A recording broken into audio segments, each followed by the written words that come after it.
ये लाइट के second lecture में हम शुरुआत करेंगे कि कौन कौन से लॉज हम फॉलो करने चाहिए जब हम स्पेरिकल मिरर्स पे इंसिडेंट रे और रिफ्लेक्टेड रे को ड्रॉ करेंगे।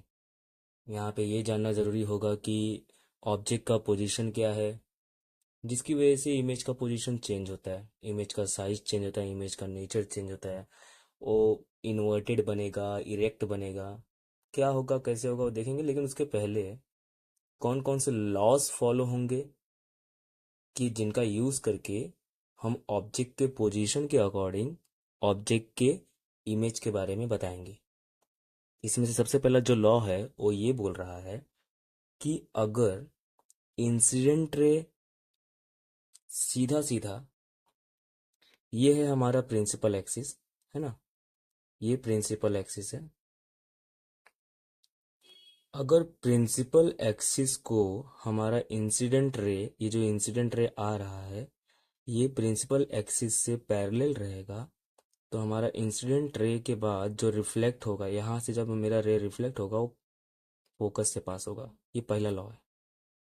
देखो, अगर नीचे से भी अगर मेरा रे आ रहा है इंसिडेंट रे, तो रिफ्लेक्ट होने के बाद वो कहाँ से पास होगा? फोकस से।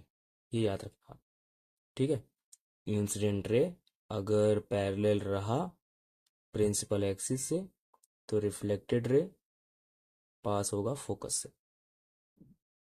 अगर मान लो आप बोलोगे सर अब कॉनकेव मिरर पे समझा दिए, जरा कॉन्वेक्स पे समझाओ। कॉन्वेक्स पे कैसा होगा कि इंसिडेंट रे आएगा और तुमको क्या करना है कि यहाँ पे एक स्केल रखना है।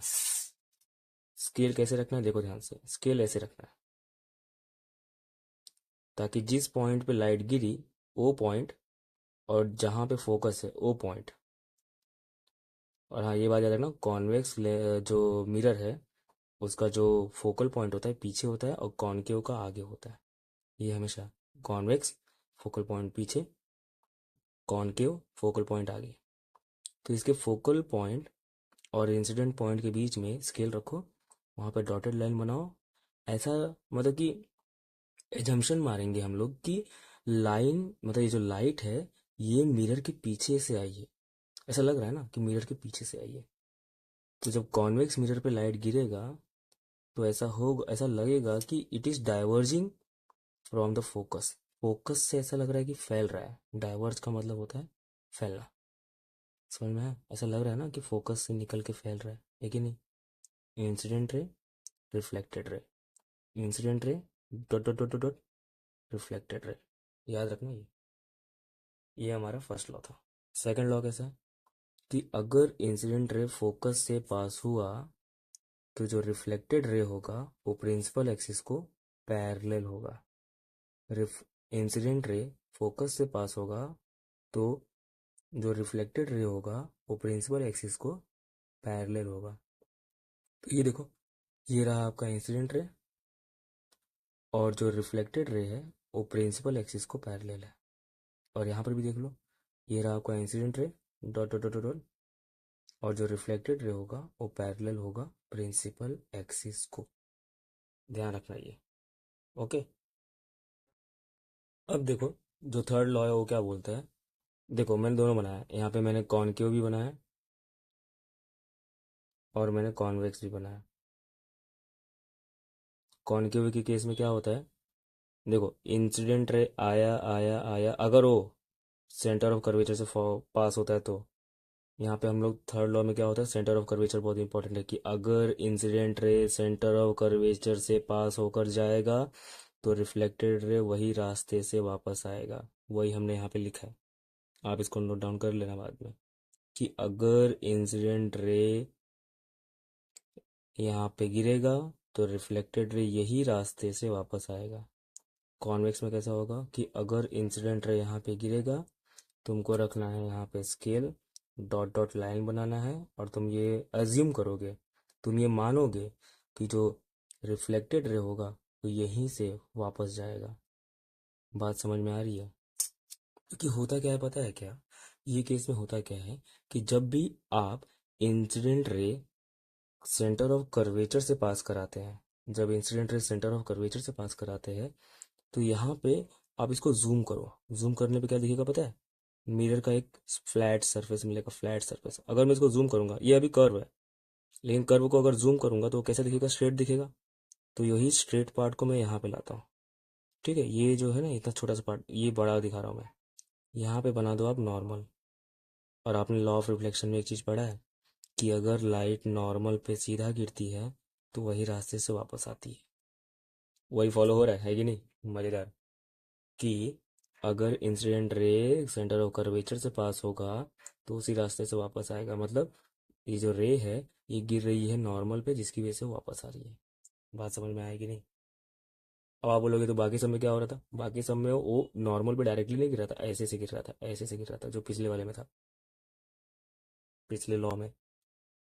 इसमें देखो, इसमें क्या हो रहा है कि ये बहुत इंपॉर्टेंट है। ये पूछ लेगा तो बहुत अच्छी बात है, क्योंकि इसको बनाना भी आसान है। बस आपको जो हथियार लगेंगे, स्केल्स लगेंगे, और राउंडर और पेंसिल। यहाँ पे बोल क्या रहा है कि अगर इंसिडेंट रे पोल पर ही आके गिर गया, अगर इंसिडेंट रे पोल पर ही आके गिर गया, दोनों केस में, ठीक है, कॉनकेव कॉन्वेक्स। तो अगर इंसिडेंट रे पोल पर आकर गिरेगा तो प्रिंसिपल एक्सिस के साथ वो एक एंगल बनाएगा जिसको बोलेंगे एंगल ऑफ इंसिडेंस। और जितना एंगल, चलो मान लो ये 30 डिग्री बनाया ना, 30 डिग्री, तो जब रिफ्लेक्ट होगा वो टाइम पर भी जो रिफ्लेक्टेड एंगल होगा वो भी सेम, दोनों सेम होगा, ये दोनों सेम होंगे। सेम इस केस में भी वही होगा कि अगर, और एक बात और, ये वर्ड याद रखो, ऑब्लिकली, सीधा नहीं जाना चाहिए। क्योंकि अगर ऐसा हुआ ना कि लाइट अगर ऐसे आ रही है तो वापस वैसे चली जाएगी। ठीक है, याद रखना, लाइट अगर ऐसे आएगी वापस वैसे चली जाएगी। और एक बात कि इसमें क्या बोला है, इंसिडेंट रे गिरेगा पी पे, ऑब्लिकली, ऑब्लिकली मतलब टेढ़ा, किसी एंगल पे गिरेगा। ऑब्लिकली का मतलब क्या होता है, किसी एंगल पे गिरना। अगर वो किसी एंगल पर गिरा और गिरने का जगह अगर उसका पोल होगा तो वही एंगल बनाकर वो वापस आएगा, तो दोनों एंगल क्या हो जाएंगे, सेम हो जाएंगे। ठीक है, ये सारी बातें याद रखो, काफ़ी इंपॉर्टेंट है, क्योंकि अब हम लोग इसका यूज़ करके बनाने वाले हैं अलग अलग ऑब्जेक्ट के पोजीशन के लिए। ठीक है, ऑब्जेक्ट का जो अलग अलग पोजीशन होगा उसके हिसाब से जो उसका इमेज का जो फॉर्मेशन होगा वो अलग होगा, ये हम पढ़ेंगे। ठीक, तो देखिए, image form by spherical mirror. यहाँ पे हम लोग क्या होगा कि ऑब्जेक्ट का पोजीशन, ऑब्जेक्ट कौन होता है, ऑब्जेक्ट मैं हूँ, तुम हो, पंछी है, जो भी चीज़ है जिसको तुम देख सकते हो वो हर एक चीज़ ऑब्जेक्ट है। कि उन सभी के पास डायमेंशन है। डायमेंशन मतलब कि जैसे कि ये स्केल है, इसके पास क्या डायमेंशन है, लेंथ, इसका ब्रेथ, है ना। इन सभी चीज़ों को मैं देख पा रहा हूँ। इसको दूर लेके जाऊंगा तो मुझे अलग दिखेगा, नज़दीक लेके जाऊंगा तो अलग दिखेगा, साइज मैटर हो जाएगा, है कि नहीं। यहाँ पे दूर लेके जाऊंगा तो छोटा साइज दिखेगा, नज़दीक लेके जाऊंगा बड़ा साइज दिखेगा। लेकिन स्पेरिकल मिरर पे अलग तरीके से बनता है। सबसे पहला पोजीशन क्या है, ऑब्जेक्ट का पोजीशन। ऑब्जेक्ट कहाँ पर है मेरे लिए, इन्फिनिटी। इन्फिनिटी मतलब ऐसा जरूरी नहीं कि एकदम ही इन्फिनिटी, बहुत दूर। इन्फिनिटी का मतलब होता है बहुत दूर पे है। बहुत दूर मतलब कैसा, हम लोग एग्जाम्पल कर लेंगे सन। अब जरा यहाँ ध्यान से देखना कैसे होता है ये। ठीक है, सोलार कुकर में बहुत यूज़ करते हैं, सोलार कुकर में यही यही तरीका यूज़ करते हैं, पानी को गर्म करने के लिए, खाने को गर्म करने के लिए सोलार कुकर। होता क्या है कि हम मान लेते हैं कि यहाँ पे सन है, बहुत दूर बहुत दूर बहुत दूर, वहाँ से लाइट आ रही है। जब सन से लाइट आएगी तो पैरेलल आएगी, ये जो रे है सन से आ रही है, और ये भी जो रे है ये भी सन से आ रही है। ये जो रे है ये भी सन से आ रही है, और ये जो रे है ये भी सन से आ रही है। ये सारे के सारे रेस क्या है, एक दूसरे से पैरेलल है। कैसे हैं ये लोग, पैरेलल। अब बोलोगे सर आपने यहाँ पे क्यों बनाया, प्रिंसिपल एक्सिस क्यों बनाया, अरे यहाँ से भी तो एक रे आ सकती है कि नहीं। तो ये सारे के सारे रेस क्या कर रहे हैं, जाके टकराने वाले हैं हमारे कॉनकेव मिरर से। जैसे ही कॉनकेव मिरर पे ये टकराएगा, ध्यान देना बच्चों, जैसे ही कॉनकेव मिरर पे टकराएगा, पहला लॉ याद है, parallel to principal axis passing through focus. Parallel to principal axis passing through focus, ये रहा प्रिंसिपल एक्सिस, ठीक है। ये parallel to principal axis passing through focus, parallel to principal axis passing through focus, parallel to principal axis passing through focus। समझ में आ गया कि नहीं आ गया। ये जो रेड कलर है ये हमारा इंसिडेंट रे है, और ये जो ब्लू कलर है ये हमारा रिफ्लेक्टेड रे है। यहाँ पे वही देखो, लॉ ऑफ रिफ्लेक्शन फॉलो हो रहा है। लॉ ऑफ रिफ्लेक्शन के अकॉर्डिंग क्या होता है कि ये रहा नॉर्मल, एंगल ऑफ इंसिडेंस और एंगल ऑफ रिफ्लेक्शन सेम है। देखो लॉ ऑफ रिफ्लेक्शन भी फॉलो हो रहा है, कोई गलती नहीं हो रही हमारी, हाँ है ना। तो इमेज कहाँ बन रहा है? ऑब्जेक्ट तो ये रहा मेरा ऑब्जेक्ट, ये रहा मेरा इमेज, ये रहा ऑब्जेक्ट, यहाँ बनेगा इमेज। आपको ये नहीं लग रहा है कि जो सन है, सन का इमेज हम यहाँ बना रहे हैं? यहाँ पे किसका इमेज बना? सन का इमेज बन रहा है। लेकिन क्या जितना बड़ा सन है उतना बड़ा यहाँ इमेज बनेगा? बिल्कुल नहीं बेटा। यहाँ पे एकदम डॉट, एक पॉइंट पे, जो कि हमारा फोकल पॉइंट है, उस पॉइंट पे सन का इमेज बनेगा। और सन का इमेज कैसा बनेगा? इन्वर्टेड, मतलब उल्टा बनेगा। चलो मान लेते हो कि सन ऐसा है, दूर पे सन ऐसा दिख रहा है, ठीक है? तो यहाँ पे इमेज कैसा बनेगा?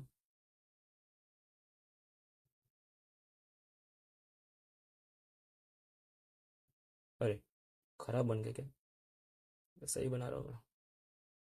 हाँ यार, एकदम सही बना रहा हूँ। ये देखो, इसको बोलते हैं इन्वर्टेड इमेज। हो गया ना उल्टा इमेज? रियल है, इन्वर्टेड है।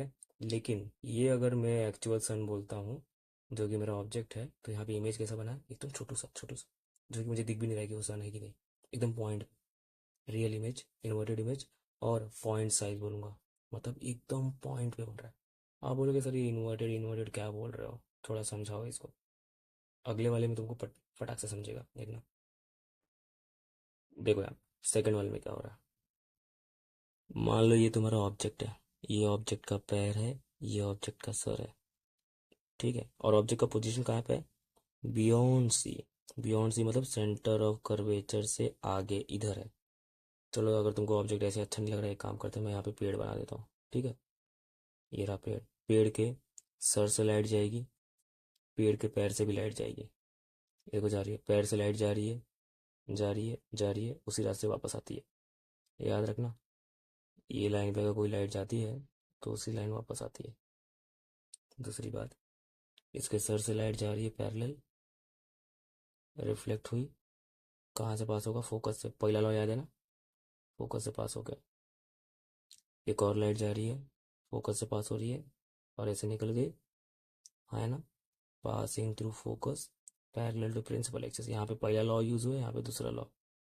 पहला लॉ क्या था? Passing, sorry, parallel to principal axis passing through focus. और यहाँ पे क्या हो रहा है? Passing through focus parallel to principal axis. ऐसा नहीं लग रहा है कि यहाँ पे सर बन चुका है? तो यहाँ पे क्या बन रहा है? यहाँ पे यही पेड़ बना है, लेकिन वो पेड़ कैसा बना है? उल्टा। अब बोलो, समझा कि नहीं इन्वर्टेड क्या होता है? रियल है, ठीक है, रियल है। इन्वर्टेड है, हाँ इन्वर्टेड है। डिमिनिश्ड है, ये देखो इतना बड़ा था, और ये कितना छोटा सा बना। डिमिनिश तो है भाई। और बना कहाँ पे? ये रहा सी और ये रहा एफ, ये रहा सी, ये रहा एफ, ये रहा सी, ये रहा एफ। इसके बीच में बना, कहीं ना कहीं तो बना। एकदम बीच में नहीं बनता है, डिपेंड करता है कि ये सी से कितना दूर है। ये सी से अगर ज़्यादा दूर रहेगा तो अलग तरीके से बनेगा, सी के नज़दीक रहेगा तो यहाँ बनेगा। समझ में आ रहा है कि नहीं? जैसे जैसे सी के पास जाएगा वैसे वैसे ये जो इमेज है, ये पर ऐसे ऐसे यहाँ शिफ्ट होता रहेगा सी की तरफ।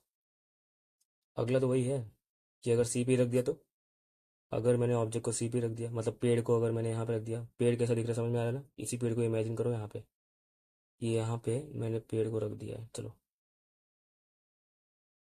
पेड़ के सर से लाइट गई, parallel to principal axis passing through focus, passing through focus parallel to principal axis. बस दो ही लॉ यूज कर रहे हैं, पहला और दूसरा law. Parallel to principal axis passing through focus, और passing through focus parallel to principal axis, यही दो लॉ यूज कर रहे हैं हम लोग। देख लो ध्यान से, सब ने अभी तक वही यूज किया है। तो यहाँ पे हो क्या रहा है देखो, ये सबसे इंपॉर्टेंट क्यों बोला? क्योंकि इसको बनाना बहुत हार्ड होता है। इसको जितना हो सके उतना प्रैक्टिस करो, जितना हो सके ये वाले डायग्राम को प्रैक्टिस करो, क्योंकि ये अगर आ गया और अगर रॉन्ग हो गया एग्जाम में बनाते समय, तो आपका कम से कम 5 मिनट खा जाएगा, ठीक है? तो देखो, parallel to principal axis passing through focus, passing through focus parallel to principal axis, ये रहा इसका सर, ये रहा पैर। देखो जब इमेज बना तो ये रहा पैर और ये रहा सर। उल्टा हुआ कि नहीं हुआ? ठीक है, इन्वर्टेड तो हो गया। रियल है कि नहीं है? हाँ, उल्टा है तो रियल है।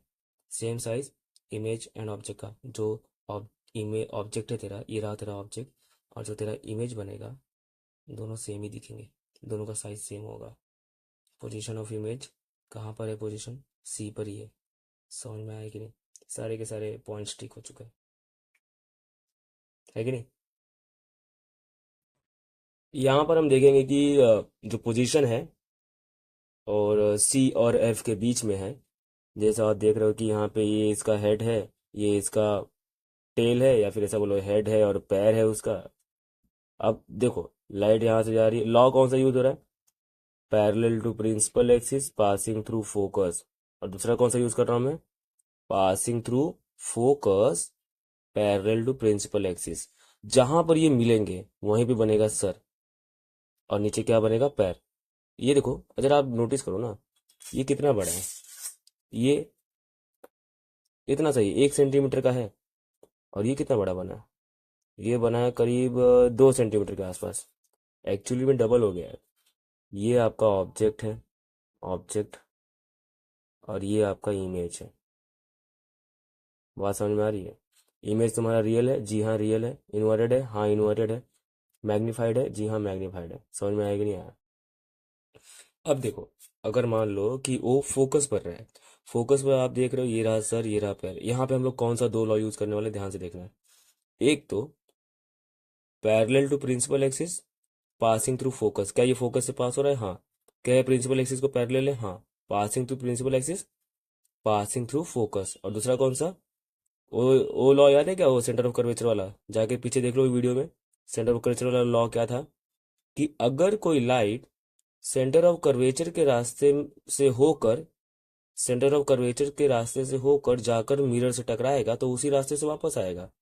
तो हम ये देख रहे हैं कि लाइट यहाँ से जाके टकरा रही है, वापस इसी रास्ते से आ रही है, और ये लाइन पैरेलल है।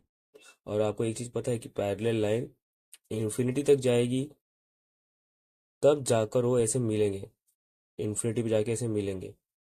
ठीक है। अब आपको एक चीज पता है कि ये रहा मिरर, लाइट ऐसे पैरेलल पैरेलल जा रही है, कहाँ मिलेगी? इन्फिनिटी पे जाके मिलेगी, हाँ या ना?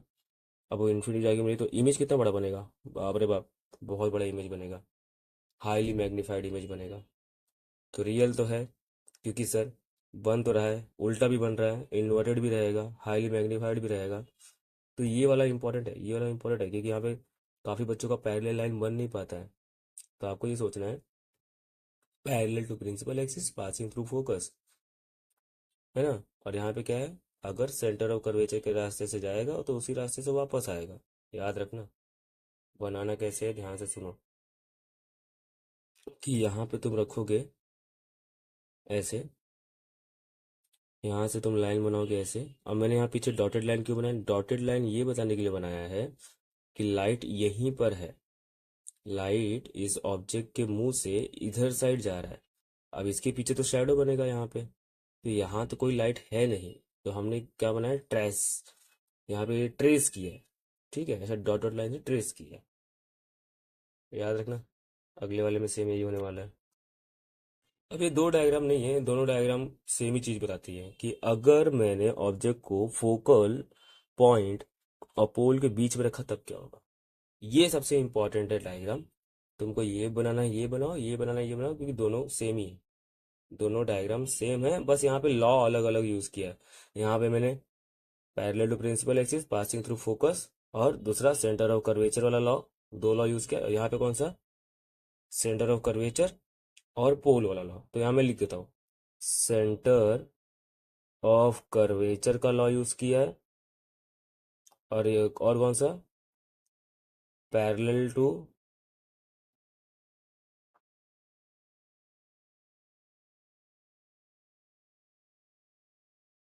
Principal axis passing through focus, passing through focus, ये लॉ यूज किया। और यहाँ पे कौन सा यूज किया है?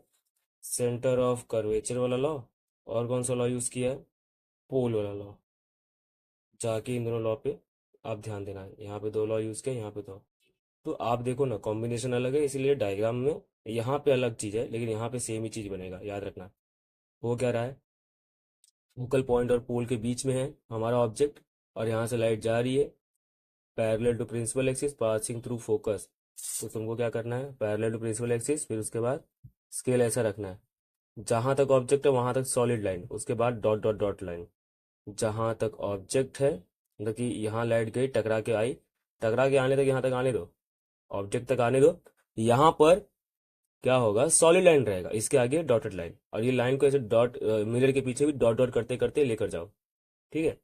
और उसके बाद यहाँ पे ऐसे रखो, सेंटर ऑफ कर्वेचर ये रहा और हेड ये रहा, दोनों को एक लाइन में लेकर आओ। लाइन के आगे कैसा रहेगा, सॉलिड लाइन, ठीक है। और लाइन के और ये इसके हेड के पीछे कैसा रहेगा, डॉटेड लाइन।